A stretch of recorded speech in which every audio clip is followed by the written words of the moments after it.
మనం భక్తి సాధనలో ఉన్నామండి. బాగా వినండి.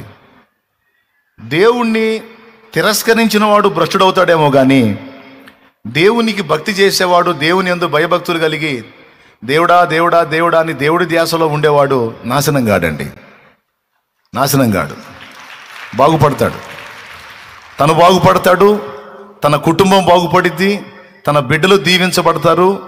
భక్తుల గుడారము వర్ధిల్లిద్ది, భక్తిహీనుల గుడారము నిర్మూలమైద్ది. మనం దేవభక్తులం, దేవుని భక్తి సాధన చేస్తున్నాం. దేవభక్తి సాధనలో మనం ఉన్నాం.